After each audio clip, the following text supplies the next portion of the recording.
سرکار غوث اعظم رضی اللہ تعالیٰ عنہ کی سیرت کے حوالے سے بھی کچھ باتیں عرض کر دو کہ سرکار غوث اعظم رضی اللہ تعالیٰ عنہ کی سیرت کا مطالعہ کروں گا اور جب نبی پاک صلی اللہ علیہ وسلم کی سیرت کو سامنے رکھوں گے تو نبی پاک صلی اللہ علیہ وسلم کی سیرت سے سرکار غوث اعظم رضی اللہ تعالیٰ عنہ کی سیرت بہت ہی زیادہ میچ ہونے والی سیرت ہے، بہت ملتی جلتی سیرت ہے۔ آپ غور فرمائیں کہ جب نبی پاک صلی اللہ علیہ وآلہ وسلم اس نئے پانی میں تشریف لانے لگے تو نبیوں نے نبی کی بشارت دی تھی لوگوں کو کہ نبی تشریف لانے والے ہیں۔ قرآن پاک میں اللہ نے فرمایا تھا کہ سیدنا عیسیٰ علیہ السلام نے اپنی قوم سے کہا تھا وَمُبَشِّرًا بِرَسُولٍ يَأْتِي مِن بَعْدِ اسْمُهُ أَحْمَدُ کہ اے لوگوں اب میں یہاں سے جا رہا ہوں لیکن میرے بعد جو نبی آنے والے ہیں وہ نبی آخر الزمان ہوں گے، اسمہ احمد، ان کا نام احمد ہوگا۔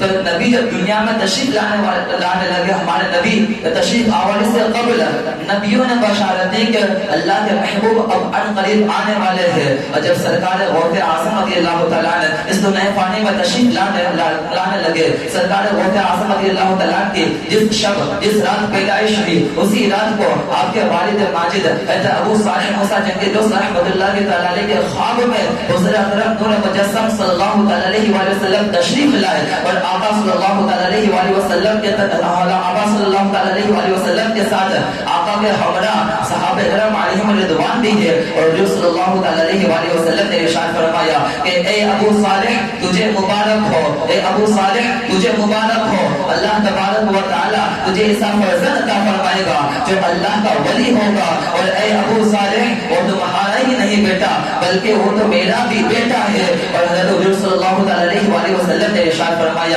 کہ اے ابو صالح جیسا کہ تمام نبیوں میں میری شان بلند ہے اسی طرح تمام اولیاء اللہ میں اس کی شان بلند ہونے والی ہے، اللہ اس کو ایسا مقام ایسا رتبہ عطا فرمائے گا۔ اسی پر شیخ صالح شرازی رحمہ اللہ خوب فرماتے ہیں جو محمد درمیان انبیاء، جو محمد درمیان انبیاء، غوث اعظم درمیان اولیاء، جو محمد درمیان انبیاء، یعنی کہ تمام نبیوں میں جو آقا صلی اللہ علیہ وسلم کا مقام ہے وہی مقام سرکار غوث اعظم کا تمام اولیاء میں ہے۔ خیر تو جب نبی پاک صلی اللہ علیہ وسلم اس دنیا پانے میں تشریف لانے لگے تو نبی پاک صلی اللہ علیہ وسلم کی تشریف آنے سے قبل نبیوں نے بشارت دی اور سرکار غوث اعظم جب اس دنیا پانے میں تشریف لانے لگے تو سرکار غوث اعظم کے پیدائش کی خوشخبری خود تمام نبیوں کے سردار حضور اکرم صلی اللہ علیہ وآلہ وسلم نے عطا فرمائی۔ وہ شان ہے سرکار غوث اعظم رضی اللہ تعالیٰ عنہ کی۔ اور آگے دیکھیں کہ جب سرکار ہمارے پیارے نبی صلی اللہ علیہ وآلہ وسلم اس دنیا پانی میں تشریف لائے تو آپ صلی اللہ علیہ وآلہ وسلم نے سب سے پہلے سجدہ کیا، گویا کہ آپ نے سجدہ کر کر اللہ کا شکر ادا کیا کہ اے اللہ تیرا شکر ہے کہ تو نے مجھے تمام نبیوں کا سردار بنا کر دنیا میں بھیجا۔ اور جب سرکار غوث اعظم اس دنیا پانی میں تشریف لائے رمضان شریف کے پہلے چاند پیدائش ہوئی سرکار غوث اعظم کی۔ سحری کے وقت سے لے کر افطاری کے وقت تک کے سرکار غوث اعظم دودھ نہیں پیا کرتے تھے، یہاں تک کہ یہ بات بڑی مشہور ہوئی، لوگوں میں چرچے ہونے لگے کہ سادات کے گھرانے میں ایک ایسا فرزند پیدا ہوا ہے، ایک ایسا بیٹا، ایک ایسا بچہ پیدا ہوا ہے کہ جو رمضان کے دنوں میں سحری کے وقت سے لے کر افطاری کے وقت تک کے دودھ نوش نہیں کرتا۔ خیر سرکار غوث اعظم رضی اللہ تعالیٰ عنہ سحری کے وقت سے لے کر افطاری کے وقت تک کے دودھ نہیں پیا کرتے تھے، گویا کہ سرکار غوث اعظم رضی اللہ تعالیٰ عنہ جیسے پیدا ہوئے ویسے ہی آپ نے روزہ رکھنا شروع کر دیا تھا۔ سرکار غوث اعظم رضی اللہ تعالیٰ نے گویا کہ روزہ رکھ کر اللہ کا شکر ادا کیا، اے اللہ تیرا شکر ہے کہ تو نے مجھے تمام اولیاء کا سردار بنا کر دنیا میں بھیجا۔ آپ صلی اللہ علیہ وسلم کی سیرت کو دیکھو اور سرکار غوث اعظم کی سیرت دیکھو اور آگے چلے ہمارے پیارے نبی صلی اللہ علیہ وآلہ وسلم کے جسم اطہر پر کبھی مکھی نہیں بیٹھی تھی۔ اور جب میں نے سرکار غوث اعظم کی سیرت کا مطالعہ کیا تو کیا دیکھا کہ سرکار غوث اعظم رضی اللہ تعالیٰ کے جسم پر بھی کبھی مکھی نہیں بیٹھی تھی۔ ہمارے نبی صلی اللہ علیہ وسلم کا جو پسینہ تھا وہ خوشبودار تھا، معطر تھا، سرکار غوث اعظم رضی اللہ تعالیٰ کا پسینہ بھی خوشبودار تھا۔ خیر آخری بات ہمارے پیارے نبی صلی اللہ علیہ وآلہ وسلم کی بارگاہ سے فیضان حاصل کرنے والے، ہمارے نبی صلی اللہ علیہ وآلہ وسلم کے درسگاہ سے درس لینے والے امیر المؤمنین خلیفۃ المسلمین غائث المنافقین سیدنا عمر فاروق اعظم رضی اللہ تعالیٰ نے بیت المقدس کو فتح کیا تھا۔ سرکار عمر فاروق اعظم نے بیت المقدس کو کیا. کچھ ٹائم کے بعد بیت المقدس دوبارہ اغیار کے ہاتھوں میں چلے گیا. تو اس کے بعد جب دوسری مرتبہ بیت المقدس کو فتح کرنے کی باری آئی تو اس وقت سرکار غوث اعظم رضی اللہ تعالیٰ عنہ کی درگاہ سے فیضان حاصل کرنے والے، سرکار غوث اعظم رضی اللہ تعالیٰ عنہ کی درگاہ سے درس حاصل کرنے والے سلطان صلاح الدین ایوبی رحمۃ اللہ تعالیٰ علیہ نے بیت المقدس کو فتح کیا تھا. اس طرح سے میچ ہو رہی ہے زندگی سرکار غوث اعظم رضی اللہ تعالیٰ عنہ کی.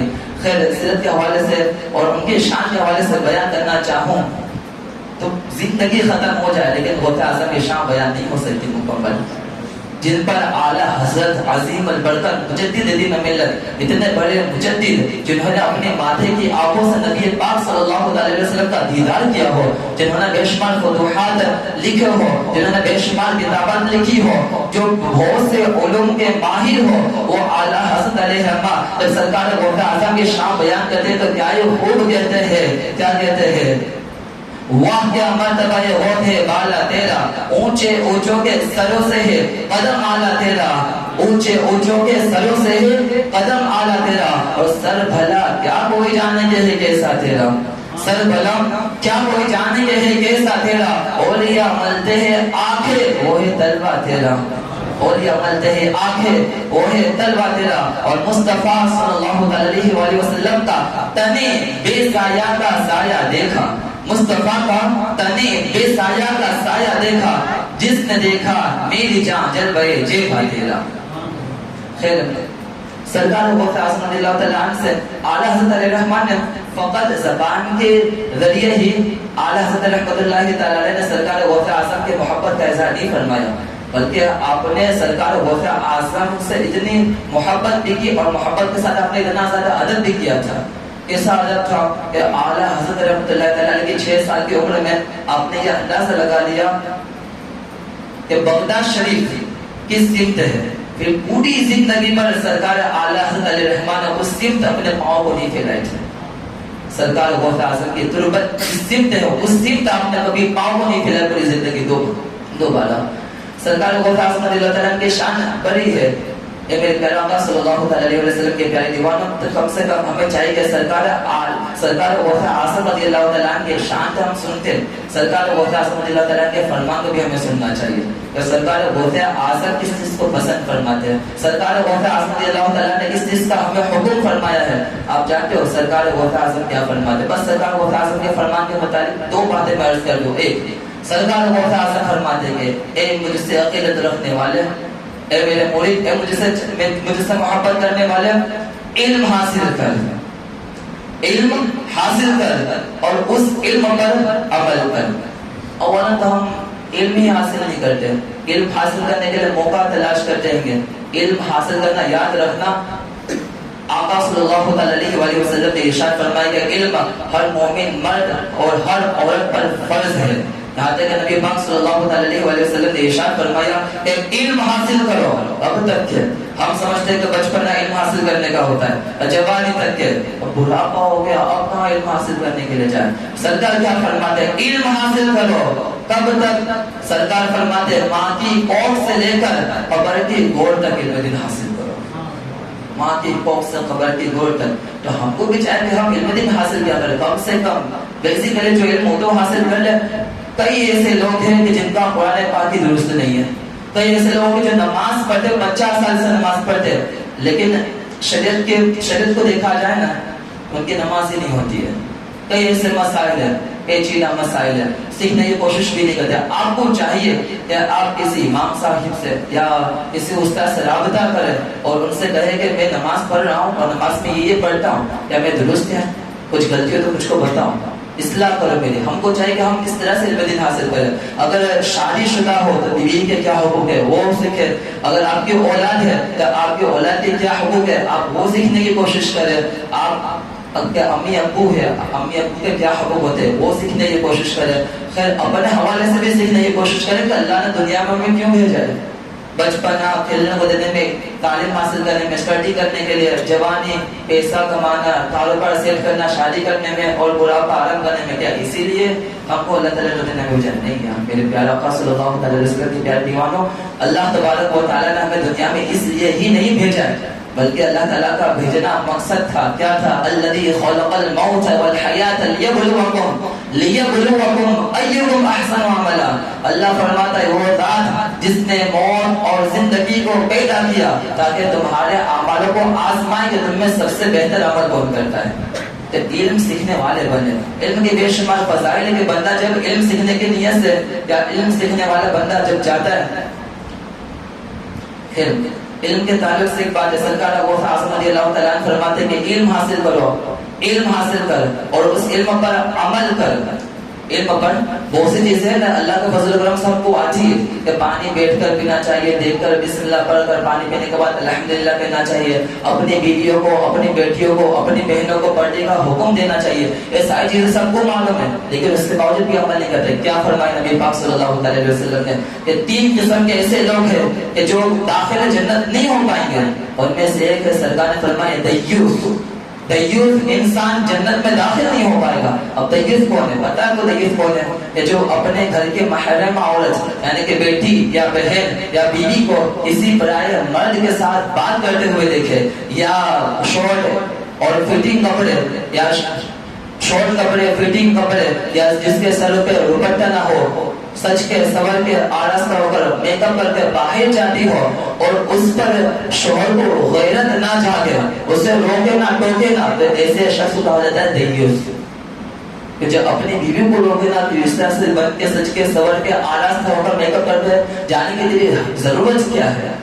لیکن افسوس کی بات یہ کہ ہم خود ہی اپنی بیوی کو سجا دھجا کر لے کر جاتے ہیں. یاد رکھنا، اگر عورت سجے سورے آراستہ ہو جائے، میک اپ کرے اور شارٹ کپڑے اور ایسے ایسے کپڑے نکلے نہ کہ اللہ معاف فرمائے کہ یہاں سے پھٹا ہوا، پیچھے سے نکلا ہوا، یہاں سے کھلا ہوا. سرکار نے فرمایا تھا کہ ایک وقت وہ بھی آنے والا ہے کہ کپڑے پہن کر بھی عورتیں بے کپڑا رہے گی. یہی ہے، یہاں سے دکھ رہا ہے، وہاں سے دکھ رہا ہے، اور بھائی بھی خوش ہے، شوہر بھی خوش ہے، گھر میں کوئی ٹوکنے والا بھی نہیں ہے، روکنے والا بھی نہیں ہے، بولنے والا بھی نہیں ہے.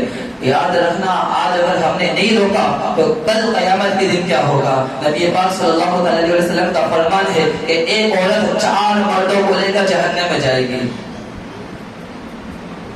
اللہ رب العالمین فرمائے اگر تو نے پردے کی پابندی کیوں نہیں کی، اس طرح سج کے سور کے آلس ہو کر غیر مردوں کے سامنے کیوں جایا کرتی تھی؟ پھر اس کو پکڑو، جہنم میں لے کر چلے جاؤ. پھر اس کو جب جہنم کی طرف لے کر جانے لگیں گے تو اور کہیں گے میرا اللہ اس میں میرا ہی قصور نہیں ہے، میرے باپ کا بھی قصور ہے. اگر میرا باپ مجھے ٹوکتا اور مجھے سکھاتا، دین کی تعلیم دیتا تو میں یہ کام نہ کرتی. تو بس اللہ رب العالمین فرمائے گا اس کو بھی پکڑو، اس کے باپ کو بھی پکڑو. اس کے بعد اور واپس اٹھائے گا، نہیں میرا اللہ اس میں قصور میرا شوہر بھی ہے، میرا شوہر مجھے سمجھاتا، مجھے بولتا، یہ اسلامی قوانین کے خلاف ہے، اس طرح سے زندگی نہیں جی جاتی. اگر میرا شوہر مجھے سمجھاتا تو میں رک جاتی. اللہ فرمائے گا اس کے شوہر کو بھی پکڑو. اس کے بعد پڑھتے ہیں نہیں میرا اللہ میرا بیٹا بھی ہے، اگر میرا بیٹا جیت کر لیتا کسی چیز پر تو میں اس کی جیت پوری کرنے کے لیے بڑی سے بڑی چیز دینے کو تیار ہو جاتی. اگر میرا بیٹا یہ ضد کر لیتا کہ ابھی تم پردہ کیوں نہیں کرتے ہو، اگر میرا بیٹا مجھے سمجھاتا تو میں پردے کی پابندی کرنا شروع کر دیتی.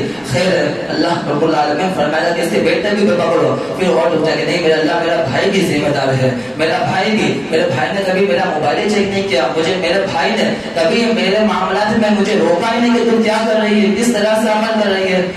خیر اللہ رب العالمین فرمائے گا کہ اس کے باپ کو بھی، اس کے بھائی کو بھی، اس کے بیٹے کو بھی اور اس کے شوہر کو بھی پکڑو اور داخل جہنم کر دو. اللہ اکبر. اور آج ہم اس کو بولتے دیوس، جس کی بہن، بیٹی یا بیوی بن کے سج کے سور کے آراستہ ہو کر میک اپ کر کر یا شارٹ کپڑے پہن کر یا سر کھلے ہوئے ہو، بال کھلے رکھ کر اس طرح سے اگر باہر نکلے تو اس پر روکے نہ، تو اس کو بولتے دیوس. اور دیوس کے متعلق نبی پاک نے فرمایا کہ داخل جہنم ہوگا، وہ داخل جنت نہ ہو پائے گا. پھر آخری بات سرکار وہ اعظم فرماتے ہیں کہ علم حاصل کر، اس پر عمل کر. تو کیا ہوگا؟ سرکار وہ اعظم فرماتے ہیں علم حاصل کر، اس پر عمل کر. تو جو علم تیرے پاس نہیں ہے، اللہ علم پر عمل کرنے کی برکت سے وہ علم بھی تجھے عطا فرما دے گا، یعنی علم لدن بھی مل جائے گا. اور لاسٹ بات سرکار وہ اعظم فرماتے ہیں کہ نماز کی پابندی کرو، نماز کی پابندی. یہاں تک کہ فرمایا کہ بے نمازی کو مسلمان کے قبرستان میں بھی مت دفناؤ. کیوں؟ بے نمازی انسان کو قبر کا اتنا سخت عذاب ہوتا ہے تو اس کے سخت عذاب کی وجہ سے آجو باجو قبر والے بھی سلامتی کے ساتھ نہیں رہ سکتے. اللہ اکبر. خیر اللہ تبارک و تعالی ہم گنہگاروں کو عمل کرنے کی توفیق عطا فرمائے. بولنے میں یا سننے میں کسی بھی قسم کی غلطی اپنے فضل و کرم سے معاف فرمائے. ہم سب کو اللہ رب العالمین اپنے فضل و کرم سے علم سیکھنے سکھانے کے اس پر عمل کرنے کے اور اسے تک پہنچانے کی توفیق عطا فرمائے. استغفر اللہ ربی من کل ذنب و خطیئۃ و اتوب الیہ.